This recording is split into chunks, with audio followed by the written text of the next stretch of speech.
Hello and welcome to GPTV on Wednesday. Yes, Wednesday.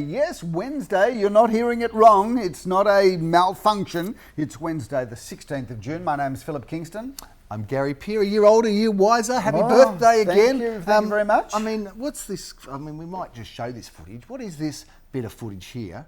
We are selling, and yes, sir, it is still my birthday, and you've still given me nothing.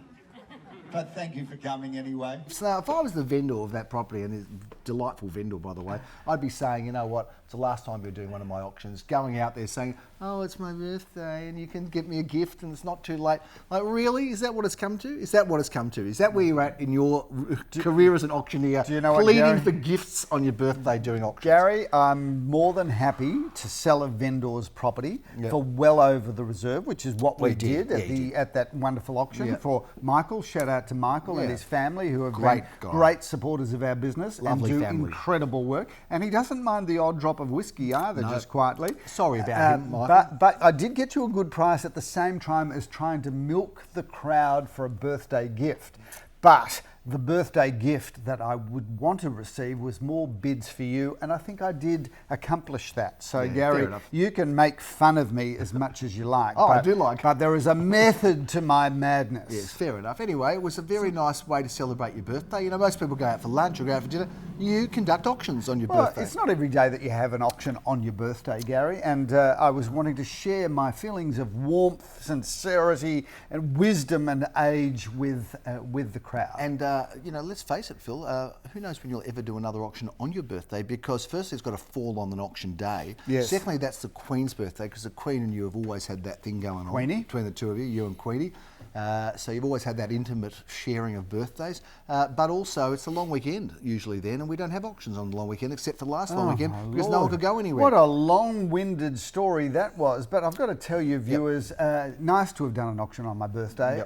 And you're right, most people do go out with their loved ones. I was with my loved ones, which is the general populace of the city of Glen, Eira, who I love, each and every one of you. Yes. You say that sincerely too, don't you, Phil? I'll tell you what I did do, viewers, on my birthday. I had my mum and dad over. Now, I know what you're thinking. That is in breach of the regulations of COVID. But it was my birthday, and I was... You're going to get fined.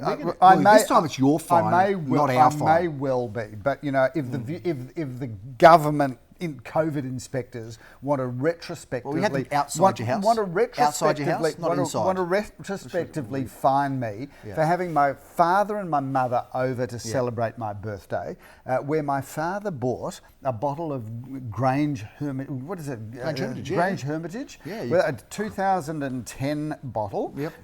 So he brought that over, where the six of us had a glass of Grange. Six people. 6 glasses out of one Grange. How was it? Which means every glass was effectively $125 per glass. Well, how was it, viewers? That's outrageous. All I can tell you. That's opulence right there. That's opulence, and you know, it's like the days of Caligula, isn't it? It's like opulence and decadence. And debauchery is what it is. Debauchery. Yeah, all of those things. Well, I've got to tell you, Gary, them debauched Kingstons. You've got to be a special sort of person to actually buy that, drink it, and go, oh my Lord, what an incredible experience. Are you that person? No, I wasn't that person. Okay, was your father that person? In fact, I drink this other bottle of red, which I've forgotten its name, but it cost $33 at Dan Murphy's, right? So very nice drop. If you said, tell the difference between the two. Yes, it's a different drink. It's a different taste. It's a different flavour. But would I pay $700 to $800 for a bottle of wine? Not in a million years. And by the way, it was very kind of your father. I just want to know one thing. Did it still have the label from the person who gifted it to your father when he said he brought it over? That's what I really want to know, because I know your father's very smart, and you know, he probably said that's a beautiful gift, and then he probably just said, here, Philip, I got you this. The truth to that story, right? The truth to this story is only joking, David. That bottle of Grange was given to me by one of our leading suppliers, right? They gave it to me. I gave it to my father, who gave it back to me on my birthday, and we drank it together. Very good. Anyway, Finally, it's recycling story at its best, viewers. There you go. Well, happy birthday, Phil. Thank you. I wish you many happy shout years out to ahead. Don Klein, who sent me in. You might not want his surname. Well, it's too late now, isn't it? Okay, yes, but Don, thank you very much, Don, for taking the trouble to email me on my birthday. They're very nice. We've got some lovely. You know that saying, "Is Don is good"? It came from. It wasn't about the food. It was about him. Do you know that? Don, thank you very much. Very nice of you to go to the trouble to sending me an email. And speaking of emails, Gary, we get a whole Don. You are a champion because you've taken the trouble to wish me a happy birthday, and a very nice man, by the way. As opposed to some other people, we get this conflicting. We get conflicting mail. Janet's.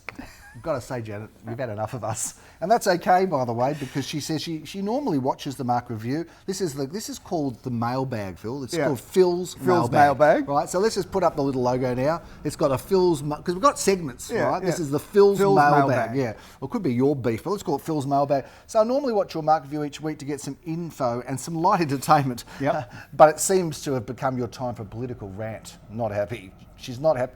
Not happy, Janet. But she says she's out of there. We're all going through lockdown, and we don't need to hear your views on it. Sorry, not interested. Sad to say, turning off. Bink, switch the button, and she's gone. But for every Janet, for every angry Janet, Janet's kind of, you know how they have the Karens. Karen. So for every angry Janet, and we're sorry to upset you, Janet. And it wasn't about politics. It's just about we're unhappy with the way things have been run. We don't say that's politics because we don't care the parties that's running it. We just care about how things are being run because we're sick and tired of being in lockdown. Stephen, who won't say his surname, we had the debate about the beards, about whether the beards or beards should be, and he thinks it's a positive thing as it would hide more of our faces. So we'll take that as a. I saw Stephen on my birthday. Is that right? He didn't even wish me a happy birthday, I don't think. He didn't either. I want to go back to Janet, Gary, because... No. We like people. I hope we can get you back, Janet, although if you really have... Get her back in a nice way. If you really have cut yourself off from... If you've unsubscribed, there's nothing we can do legally to resubscribe you. No, that's it, Janet. But here's the thing, Janet. If we went through life, Gary... just cutting off ties to every single person whose opinion we didn't like or we didn't agree with. Heavens knows we'd have no friends. No, and I've got to tell you, if you think about it, Janet, I'm kind of with you actually, because Gary, this right-wing fascist Trump-loving supporter that he is, I mean, the things that he's said over the years, which have grossly upset me and grossly alienated me, but I'm still his mate. Like, you know, we're in this for the long haul. And Janet, quite frankly, this is a lightweight real estate show with lightweight political comment. And if you can't hack it, you know, unsubscribe to your heart's desire. What do they say in Rocky Horror Show? Damn it, Janet, we love you. Anyway, feedback, you know, here we go from Martin, who says I love your show during lockdown. Keep it up, making my Tuesdays a bit happier. Keep being unintentional, political and sarcastic. Well, we are unintentional, and we have got a bit of sarcasm. As they say, sarcasm's the lowest form of humour. Janet dumped us, but who was that? Martin's on board. Martin, thank you. Go around and pay Janet a visit, because I think we're worried she might be a bit lonely, and we think you could make her day because she's now without GPTV, and that's an empty life, Phil, isn't it? I've got to tell you, in all seriousness, Gary, you need a diversity of opinion in your life, because what's happened in this world of social media is the algorithms of Facebook and Instagram and all of these things, the algorithms serve you up things that are your likes and are in line with your politics. So what happens is that the more you're on social media, the more you get reinforced your own sad opinions. So Janet, a diversity of opinion is so critically important for a healthy, functioning democracy. And we should be able to discuss and debate and agree to disagree, because otherwise it's what they call cancel culture. Exactly. Cancel culture. Quick break. Phil, we have got... he's gone to the door. I hope we're still recording. He's gone to the door because the vendor of Emma Street has come to give us a gift for the great auction he did. That was his birthday. You want to be on so GPTV? There you go. Because we were just talking about you. Okay. Viewers, you've probably just seen that this segment was just cut. I talked a bit after you left. But Did you? Yeah. I tend to do that now. You wander off, I just have the screen to myself. This is absolutely magic, viewers, because Michael, who we were talking about, has just arrived at our centre in Balaclava Road where we do the filming of this, and has just dropped in a little gift for me, Gary. But in the interest and the spirit of a harmonious partnership, I'm going to give you this wrapper that you can He's always been so good to me, hasn't he? And I'm going to open this up. We actually offered Michael an opportunity to be on GPTV, and he declined. Well, look at this. That's a serious one. Macallan, beautiful. It's a single malt Macallan. That is very nice. Okay. Thank you very much. There you go. You couldn't have staged that. Sometimes, things that happen in real life, you couldn't set them up like that. Sometimes. What do they say? Fact is stranger than fiction. Than fiction. But there we are. Lovely. Just putting that out there, viewers, for those of you that have overlooked my birthday. It was on Sunday, and this is the sort of standard present that take note, vendors. I'm quite happy to receive. And by the way, you've got another 2 weeks from today. I'm still accepting gifts for the next 2 weeks. Janet, if you want to forgive us, and we'll forgive you. Gifts are a good way to start reigniting relationships. And I'll just go back to Don. Don, very nice to send an email. Very nice to send an email. Going to say, There's your email, Don. And there's the whiskey. And I got to tell you, that will have a lot more lasting impact than your email, but very nice. We talked a bit about that sort of cancel culture, Phil, where you say, well, you can't have that. We're switching off. Although, I think if you say we can switch it off, but other people can watch it, that's okay. That's not really cancel. Cancel culture is to say we don't want the show to go on anymore. Cancel the whole thing. Masks, Phil. I got to say, I'm walking the dog at night. And we do midnight 1 a.m. walks because we're not normal. Very sensible. 5 o'clock's the new time now that we seem to wind up the house. 4 or 5 a.m. That's the new rhythm we're in. Don't ask me why. We're just crazy people. But Phil, I'm walking the dog around. It's dark. It's cool. There's not a person out there, and I'm thinking, do I really need to be wearing a mask? Who is in danger of me at 1 a.m.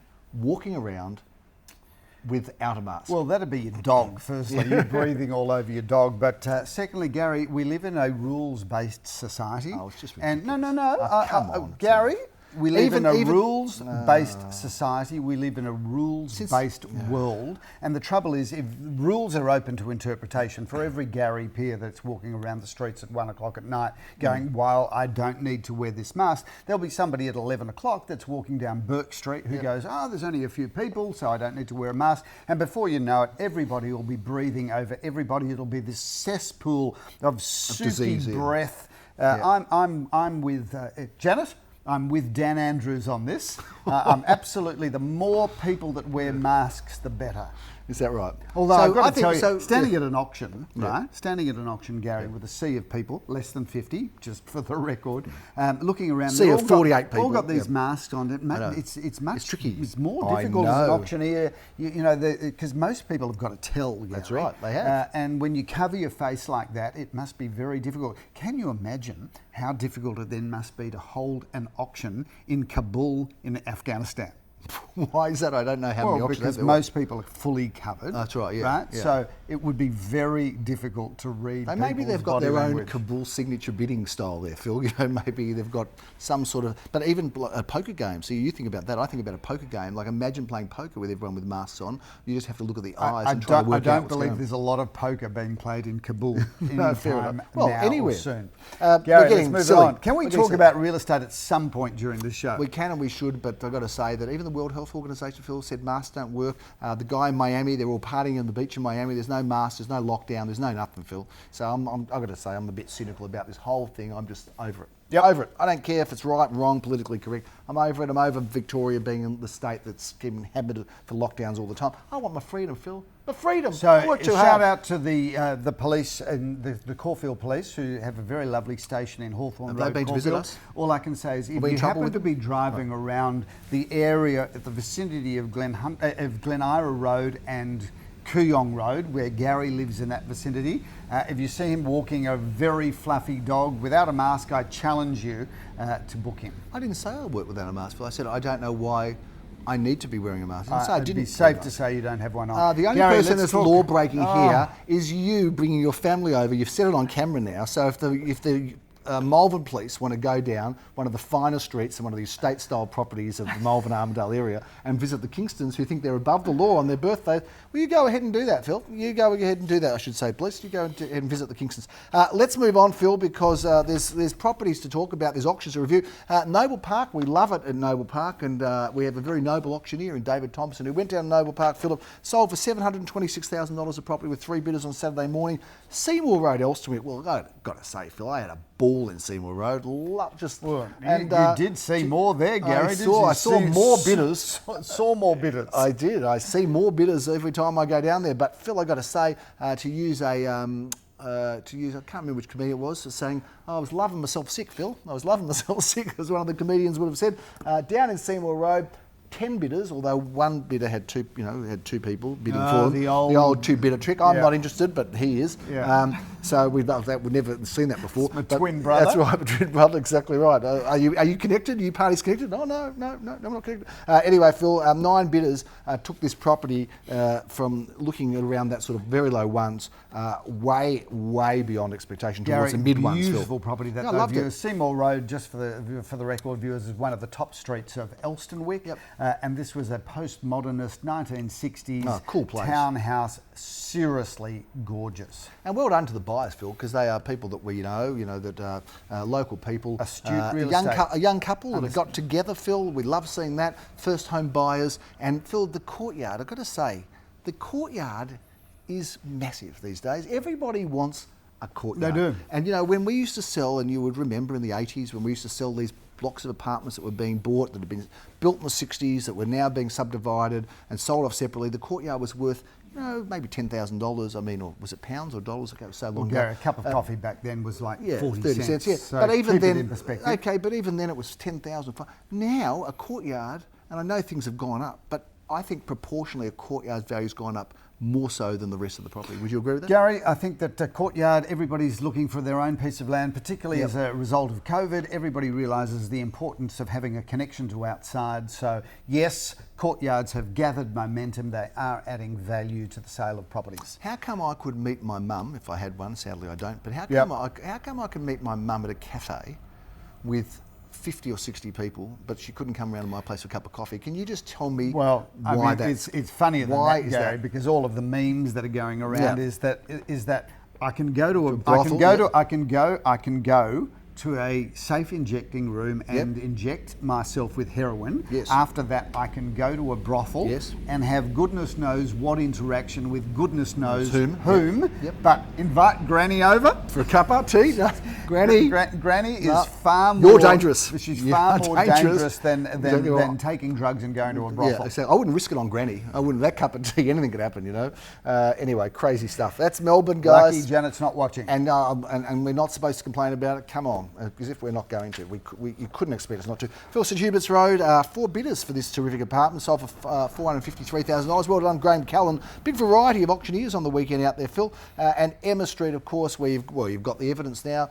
Sold. Birthday gift. Undisclosed, but... not too late. But 5 bidders for it, Phil, and went very well. It did. We've got some properties coming up this week, Phil. Usually a quiet time of year, but I've got to say, Phil, the number of people out on the weekend, I think it was close to 2,000 people that we met on the weekend at our open for inspections. Any thoughts or comments about that? Well, the first thing I'd say to the state government that happened to be watching the show, that was 2,000 people. It wasn't at the same property. It was spread again across multiple inspections. Yes. But very busy. We were saying in our sales meeting that 2,000 is probably a record number for us. Yep. We did have a large number of properties open, but that's a huge number, all gone into our database, all receiving phone calls and SMSs from us today as we speak. But massive weekend. Got to shout out also, Phil, to the sales agents, because under the new COVID restrictions, they can't have many people there. It's all got to be by appointment. So the amount of appointments, the amount of time, the amount of spacing apart of people who come through, it's really made their days very, very long. Absolutely. So anyway, not that there's a lot of sympathy or love for the real estate industry. Come on, can we get through? This is like the longest winded episode. It's actually not, Phil, but you've just got that ADT thing going on. So ADD, not ADT. ADT. Yeah. Gary, let's finally talk about the weekend's auctions, because we're going to be busy, Gary. We're so busy that I'm starting at 10 o'clock on Saturday morning, which is not my preferred start time. 10:30, I think, Phil. No, Gary, it's a 10 o'clock auction, and that is 129 Tooronga Road, which is a period home in need of some work, that's for sure. But it's on 553 square metres of prime land. That's a great opportunity. And I'm looking forward to meeting Lamore there, and we will get that property sold. Now, I think it's the third Saturday of the month, this Saturday. So if you've got time after that auction before you get to South Melbourne, you can go to the market, the Farmers Market in Booran, just around the corner from there in Auburn Road. If you yes, Gary, we do know how much you love a farmer's market. Maybe we'll do a live cross one day to you at a farmer's market, because you'd be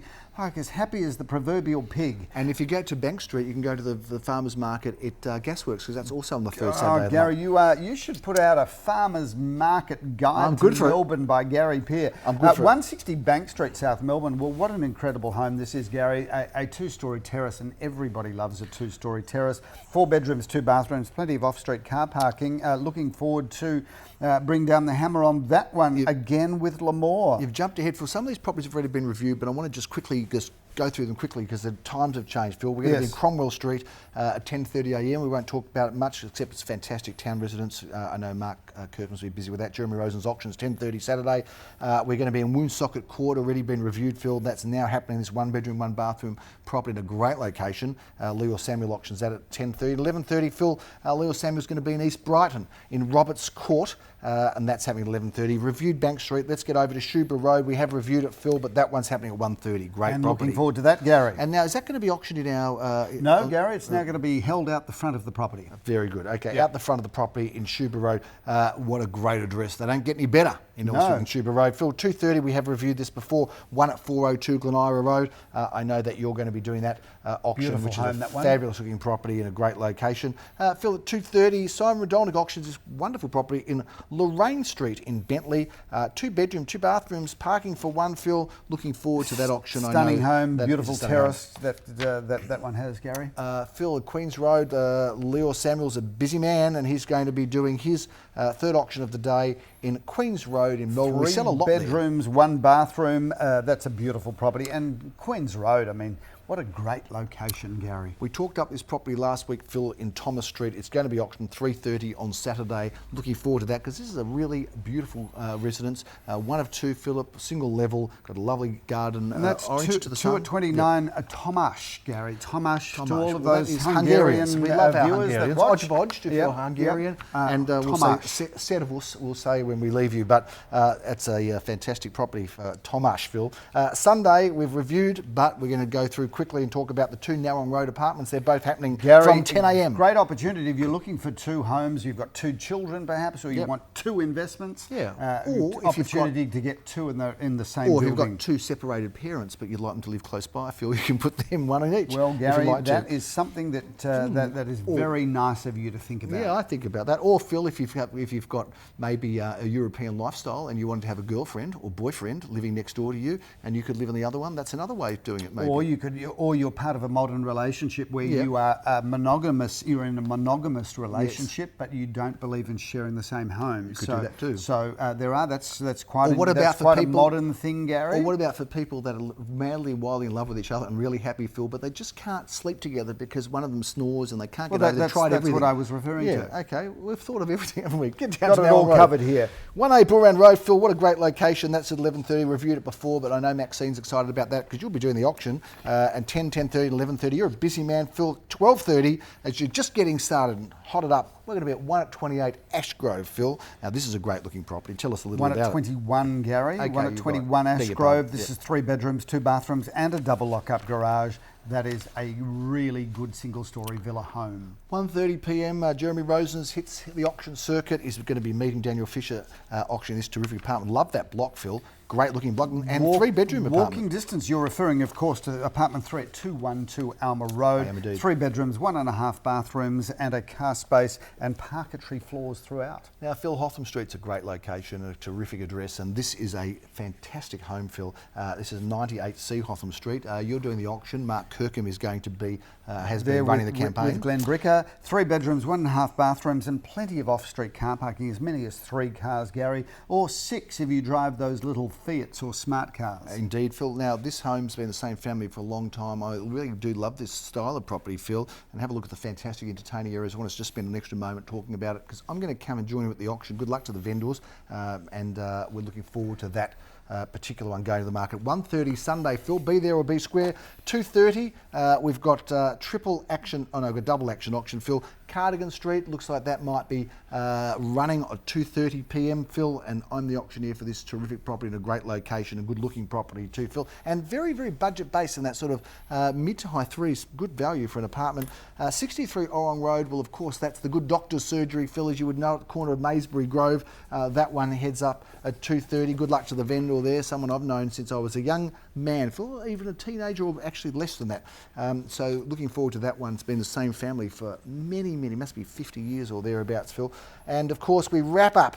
And you've got a big day on Sunday, Phil, for somebody that has had a bit of a break, a little bit of a breather. At 3:30 p.m, 1239 Booran Road, Phil, you are going to be auctioning that property. Superb single-story, 3-bedroom, 2-bathroom villa home, Gary, with a lock-up garage. Lots to love there. That's a big wrap. And Phil, sorry about the mighty demons who fell to the exiting Nathan Buckley. That would have been a surprise. They must have been outsiders. Well, Gary, I'm not unhappy with that result, because we need probably another loss just to make sure that we don't take winning for granted. So not unhappy to lose to Collingwood in Nathan Buckley's last game. And a shout out to Nathan Buckley, who we do know watches this show on a very rare occasion. Wouldn't have missed it for anything. But shout out to Nathan Buckley, who I think, whilst he was spectacularly unsuccessful as the coach of Collingwood, he was and still is a man that has contributed much to the AFL. So how can you give someone a compliment and call them spectacularly unsuccessful at the same time? I don't know how that works, and I don't think he was spectacularly unsuccessful. He just didn't quite